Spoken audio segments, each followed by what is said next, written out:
2014년 발표 계획입니다. 자, 이거는 참조 출전이라고 되어 있는데 여기를 자세히 보시면요, AVC 울트라라는 칩셋이 보이죠?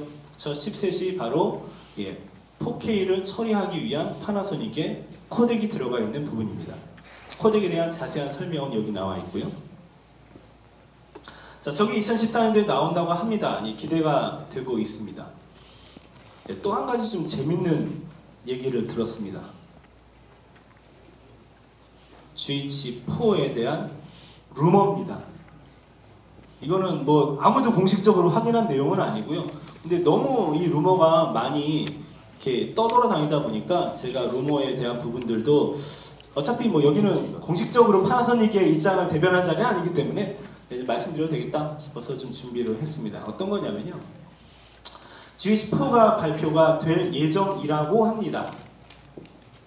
1600만 화소를 갖는다고 합니다. 참조 삼아 말씀드리면 4K 같은 경우에는 830만 화소만 있으면 4K를 표현할 수가 있습니다. 풀 4K라고 부르는 4096 사이즈는 860만 화소, 대략 한 900만 화소 정도 있으면 가능합니다. 근데 GH4는 1600만 화소를 갖는다고 합니다. 마이크로 포 서드고요. GH2와 GH3가 동영상으로 굉장히 각광을 받았던 이유는 아무도 따라올 수 없는 가장 빠른 오토포커싱 기능 때문이었습니다. GH4 똑같이 따라간다고 하고요. 타임코드 기록이 가능하다고 합니다. 뭔 얘기냐면 4K를 저장할 수 있다는 얘기이기도 하고요. 200Mbps의 인트라 422 출력이 된다고 합니다. 이걸 위해서 3G SDI가 달려 나온다고 하네요. 도대체 파나소닉이 무슨 짓을 하는 건지 모르겠습니다. 2014년도 발표 계획이고요. 가격이 깜짝 놀랄 만한 가격에 SDI가 출력되는 4K 카메라를 내놓을 예정이라는 루머가 있습니다. 제가 확정적으로 얘기한 건 아니기 때문에 어디 가서 이 DBNS에서 나온다고 하더라 기다려야겠다 이렇게 하지 마시고요. 근데 이게 굉장히 신빙성 있는 얘기이기도 해요. 왜냐하면 파나소닉에서 GH3를 내놓으면서 GH2가 엄청난 인기를 끌었었고요. 동영상으로 GH3를 내놓으면서 본격적으로 캐논의 오디마크2를 잡겠다라고 했는데 못 잡았죠. 결론적으로 못 잡았습니다. 자, 그러면서 파나소닉은 경쟁 상대를 다른 상대로 잡았어요. 뭐냐면 캐논 중에서 가장 약하고 만만한 놈이라고 생각됐던 C300을 경쟁 상대로 잡고 지금 GH4를 개발 중에 있습니다. 잘 돼서 좀 좋게 싸워가지고 사용자들한테 좋은 장비가 싸게 들어왔으면 좋겠네요. 그 다음에 캐논입니다.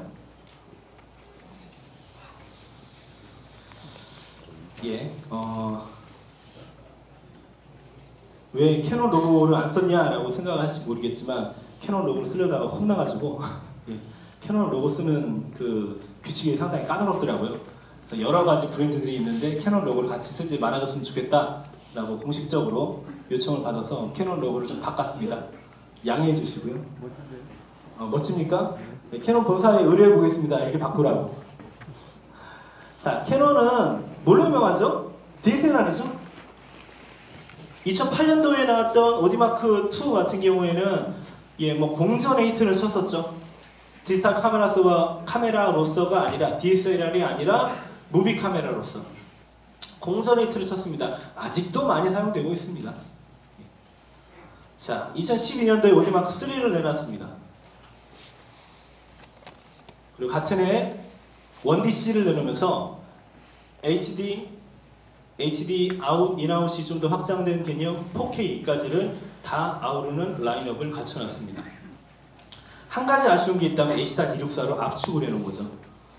엄청나게 압축을 해놨기 때문에 저거를 조금 더 이렇게 열어서 보고 싶은데 내용이 없어요.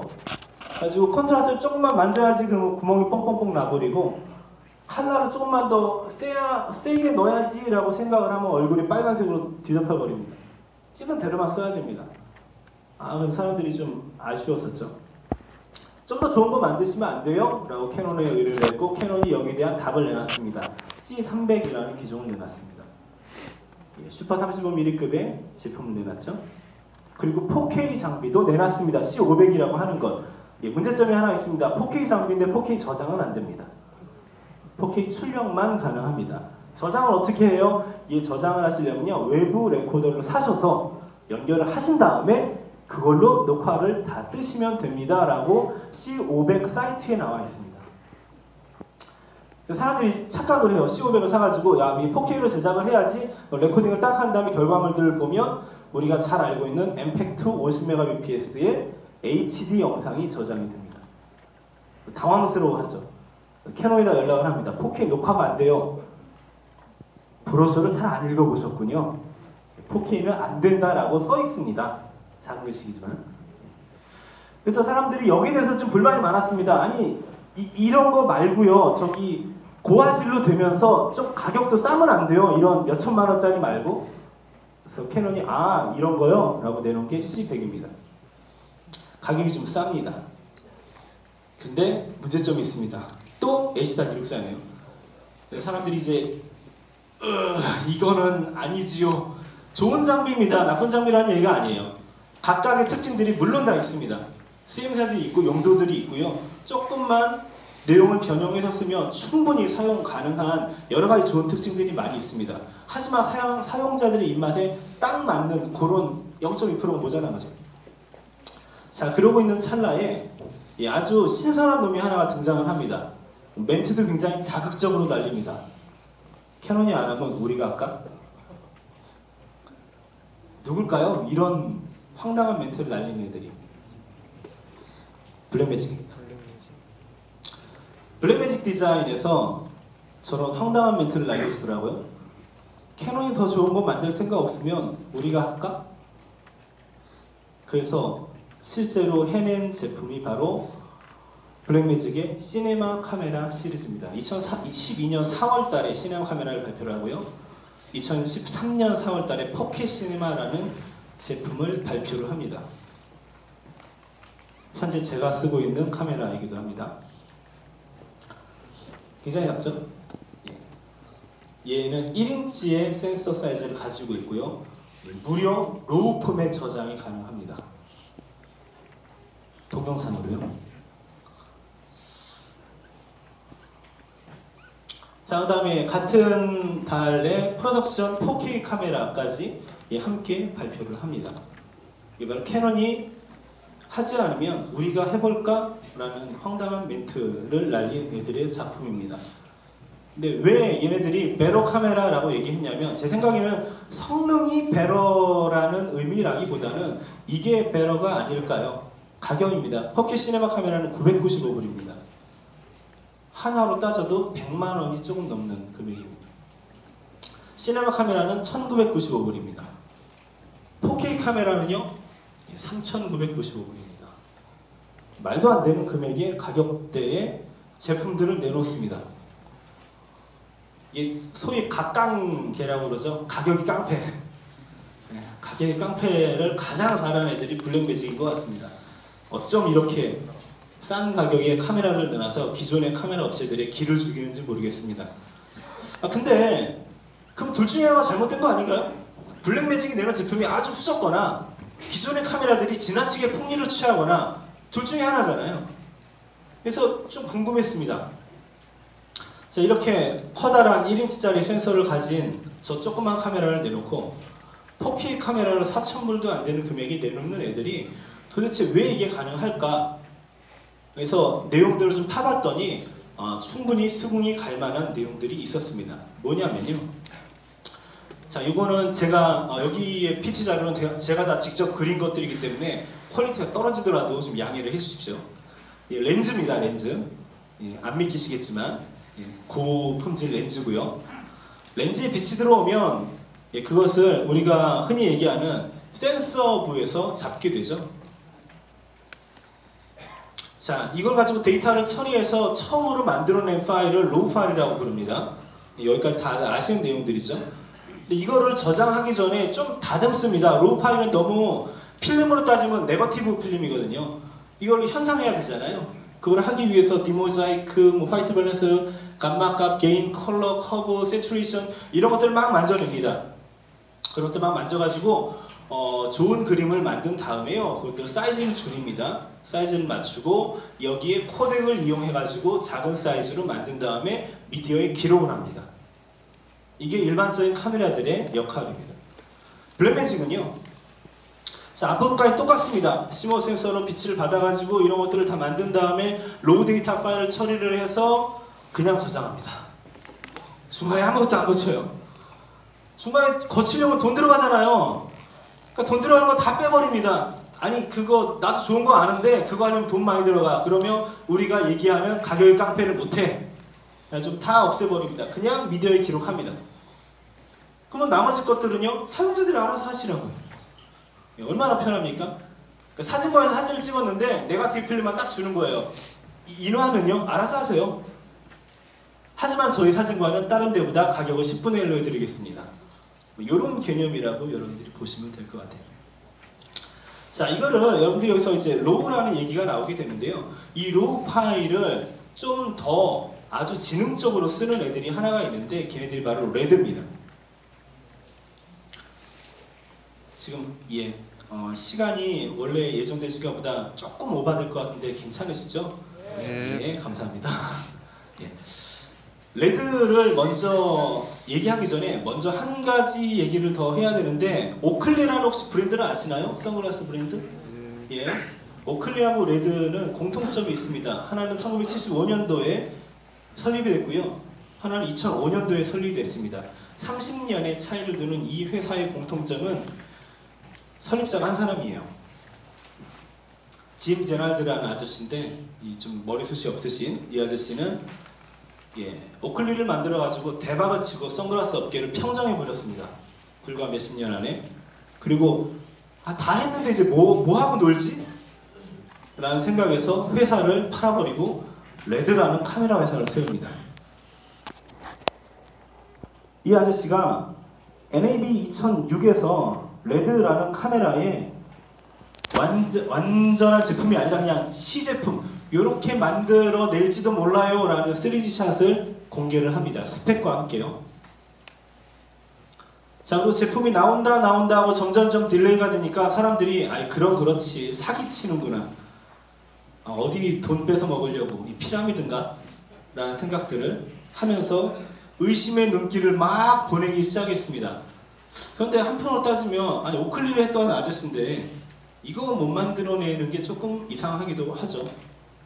여러 사람들의 의구심을 불식시키고 2007년도 NAB에서 실제 제품이 발표가 됩니다.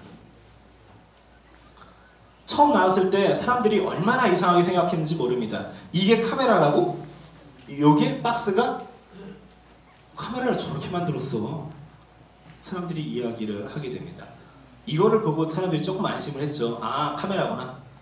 비슷하게 생겼으니까요. 자, 이어서 NAB 2010년 NAB 2010에서 레드 에픽 기종을 발표를 하고요. 2013년에 레드 스칼렛을 발표를 합니다. 그리고 레드 드래곤이 같은 해에 나옵니다. 레드 드래곤. 이건 아니고요. 실제 레드 드래곤은 이렇게 생겼습니다.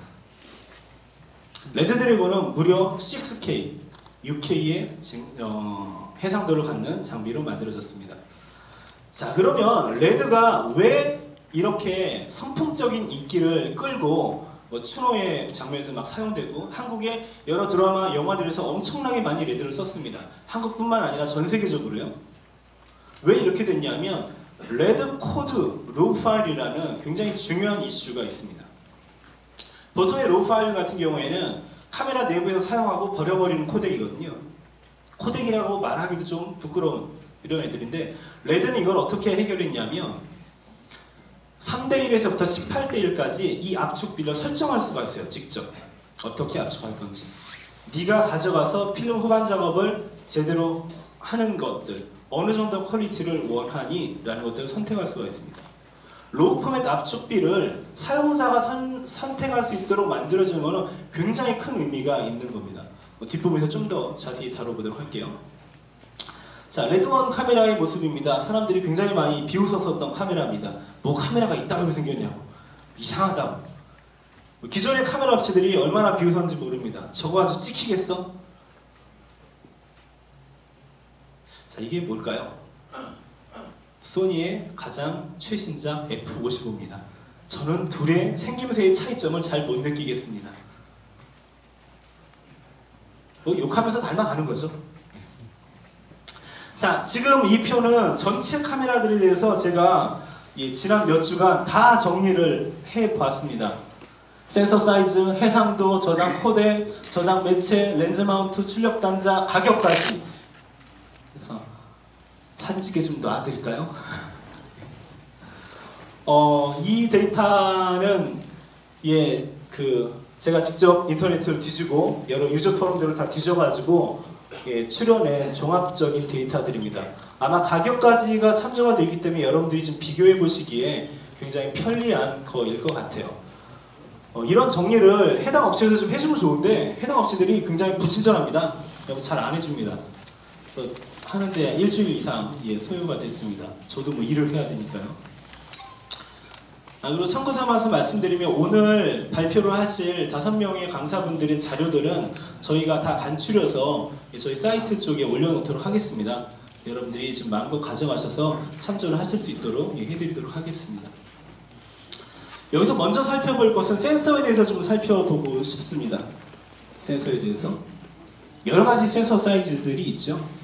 센서는 간단하게 얘기하면 이미지를 렌즈를 통해서 받아가지고 영상을 만들어 오는 거죠. 데이터로 만들어 오는 것이 센서입니다. 그러니까 센서 사이즈가 크면 클수록 더 많은 빛을 받아들이니까 좋은 화질이 나온다라고 알고 있으시죠. 그래서 DSLR을 선택할 때도 그렇게 풀 프레임을 우리가 목이 매게 찾잖아요. 자, 센서 사이즈를 비교해 놓은 표가 여기 이렇게 있고요. 그런데 이거는 조금 힘드니까 우리가 알아보기 쉬운 걸로 하나를 해볼게요. 감이 안 오잖아요. 여러분들 혹시 100원짜리 동전이 있으시면 100원짜리 동전을 가지고 제가 센서 사이즈를 좀 말씀드릴 수 있을 것 같습니다. 여기 이렇게 딱 100원짜리를 하나 붙여놓고요.